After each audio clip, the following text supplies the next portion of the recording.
Bonjour chers passionnés de sport automobile, j'espère que vous allez bien. On se retrouve pour le débrief du Grand Prix de Monaco. Et quel Grand Prix! Franchement, je vais m'attirer la foudre en disant ça, mais ce Grand Prix était super intéressant. Il était presque pas du tout ennuyeux. Franchement, j'ai kiffé ce Grand Prix. En termes de stratégie, c'était une pépite. Alors oui, il y a pas eu de bataille en piste, mais franchement, j'ai kiffé. Voilà, je vous le dis, j'ai kiffé.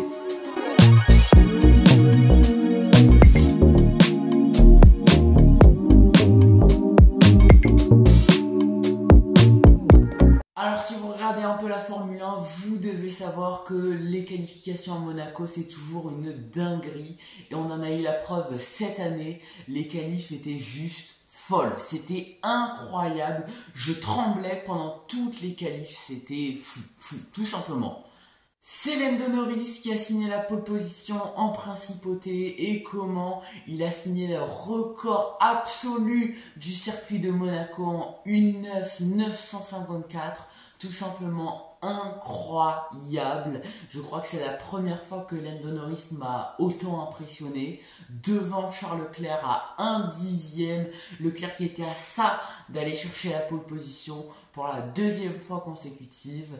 Il était très déçu évidemment, 3e Oscar Piastri et 6e Isack Hadjar. Isack Hadjar juste incroyable, 6e en qualif devant Esteban Ocon 8e. Esteban Ocon qui a fait vraiment un week-end de fou malade.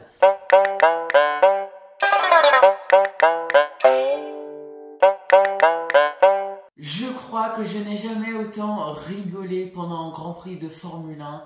Excusez-moi les fans de Mercedes, mais franchement c'était hilarant. Alors pour vous remettre un peu de contexte, pour ceux qui n'auraient pas vu le Grand Prix, les qualifications étaient déjà catastrophiques pour Mercedes. En fin de Q1, Antonelli fait une erreur à la chicane à la sortie du tunnel, ce qui lui a valu une 15e place sur la grille de départ. Et George Russell, lui, en début de Q2, a eu un problème mécanique. Il s'est arrêté dans le tunnel. Et alors là, je vais changer de sujet, mais petite dédicace aux commissaires qui se sont relayés pour pousser la Mercedes de George Russell en lieu sûr.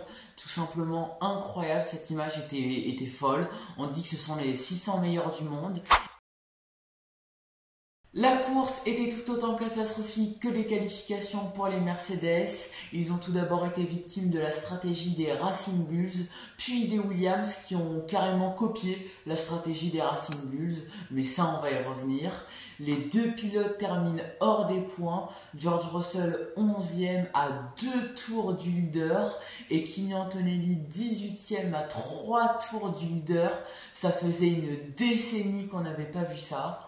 Alors Mercedes met fin à une série de 28 Grands Prix dans les points et au championnat constructeur, ils n'ont plus que 4 points d'avance sur Red Bull. Quant au championnat pilote, George Russell a encore une belle marche sur Charles Leclerc de 20 points et Kimi Antonelli, lui, se fait rattraper par Alexander Albon. Ce Grand Prix pour Mercedes est une vraie douche froide après un début de saison où George Russell a presque tout le temps terminé dans le top 5. Ça montre qu'ils ne sont pas encore prêts à se battre pour un titre constructeur. Et j'ai l'impression qu'ils se font un petit peu rattraper par Ferrari en termes de performance. Donc voilà, ça augure de belles batailles en tout cas.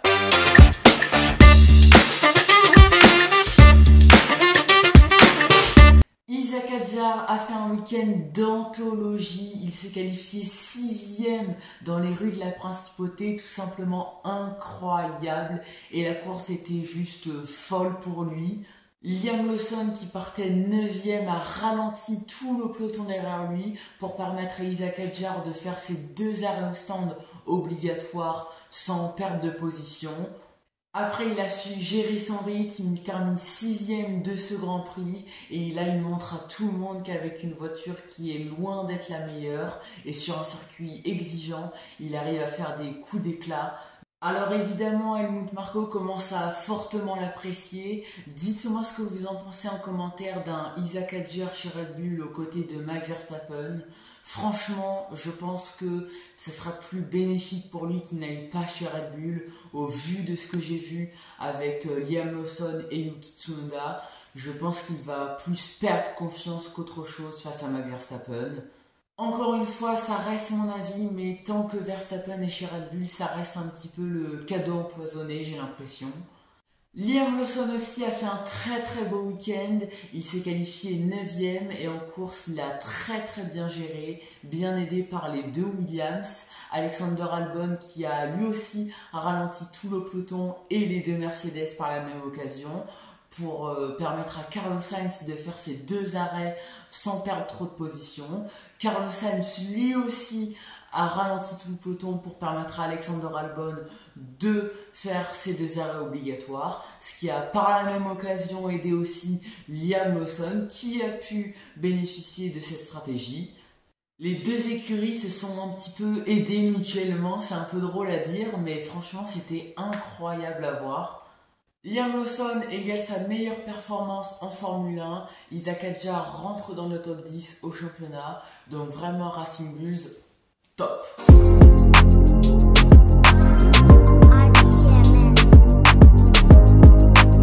Ferrari aussi a réalisé un week-end excellent que l'on pensait nulle part sur ce tracé de Monaco car il y a plein de virages très lents et la Ferrari n'apprécie pas du tout ces virages lents. On pensait que ça allait être catastrophique, et bien pas du tout, bien au contraire.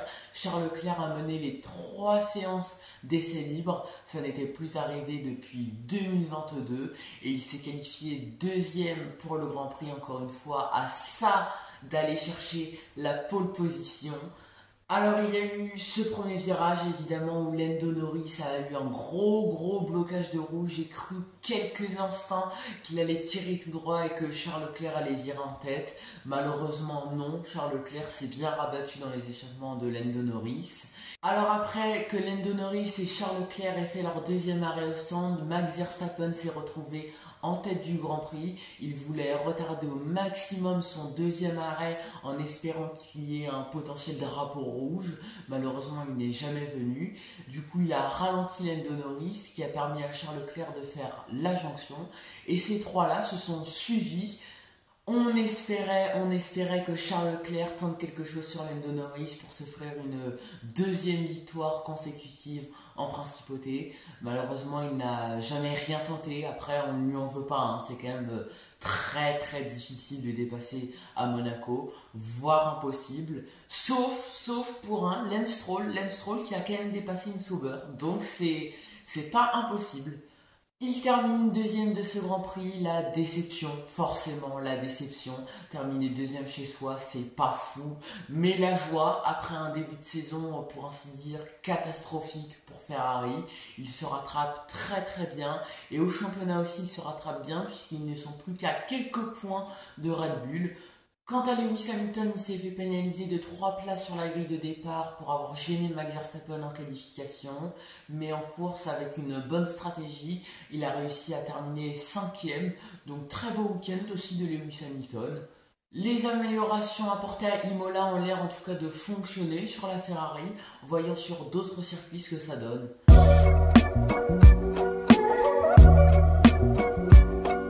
Lando Norris a réalisé un week-end d'anthologie. Il a évidemment signé le record du circuit de Monaco en qualification. Déjà ça c'est juste magnifique.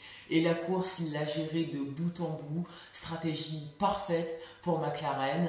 Il gagne le Grand Prix de Monaco, son rêve d'enfance. J'ai envie de vous dire c'est un petit peu le rêve de tous les pilotes. Mais lui j'ai l'impression que ça lui a donné un petit déclic pour le championnat face à Oscar Piastri. Alors dites-moi ce que vous en pensez en commentaire, mais j'ai l'impression que Lando Norris a pris en confiance depuis maintenant le Grand Prix de Miami. Déjà en qualif, il est beaucoup mieux, et en course, quand il est en tête, il est juste imperturbable. Et on l'a vu dans les derniers tours quand il était à la bataille avec Charles Leclerc. Alors ce Grand Prix relance totalement les espoirs de Lando Norris puisqu'il n'est plus qu'à 3 points au championnat d'Oscar Piastri. Voyons sur les autres Grands Prix s'il va continuer sur sa lancée ou si Monaco était juste une exception pour lui. En tout cas, je sais pas vous, mais moi j'attends impatiemment cette petite bataille entre Lando Norris et Oscar Piastri. J'attends ça, on l'a pas encore vu, Bon, alors on va passer rapidement sur Oscar Piastri. Il a eu un week-end presque médiocre, j'ai envie de vous dire, comparé à ce qu'il a fait les week-ends précédents. Il a déjà eu un crash en essai libre, ce qui l'a pas mis en confiance du tout pour la suite. Il s'est qualifié 4e pour le Grand Prix. Et la course, franchement, il tenait pas le rythme du tout. Il s'est d'ailleurs fait quelques frayeurs à la sortie du premier virage. Franchement, Oscar Piastri n'était pas du tout en confiance sur ce tracé de Monaco. Alors peut-être que ce Grand Prix de Monaco est effectivement une exception et que tout va se remettre dans l'ordre au Grand Prix d'Espagne. Enfin, vous m'avez compris. Bon, alors, ces 2 arrêts au stand obligatoires. Franchement, moi je l'ai pris à la rigolade parce que tout le chaos que ça a créé dans le peloton là, j'ai explosé de rire, j'ai ri tout le Grand Prix, surtout à la télé avec les commentateurs, là, c'était hilarant. Donc franchement, moi ça m'a fait rire plus qu'autre chose. Après je peux comprendre que d'un point de vue sportif, ce soit pas l'idéal, surtout à Monaco. Je pense que tous ceux qui étaient en tribune là, ils ont rien compris pour qu'il y avait des écarts immenses. Mais après, est-ce que ça serait pas bien de mettre cette règle sur d'autres circuits où il y a des possibilités de dépassement? Est-ce que ça créerait pas un spectacle en plus? Dites-moi en commentaire ce que vous en pensez de cette idée. Voilà, ce débrief touche à sa fin, j'espère qu'il vous aura plu. N'hésitez pas à me dire en commentaire ce que vous avez pensé de ce Grand Prix de Monaco. Vous connaissez déjà mon avis. Et puis n'hésitez pas encore une fois à aller me suivre sur Instagram et Facebook.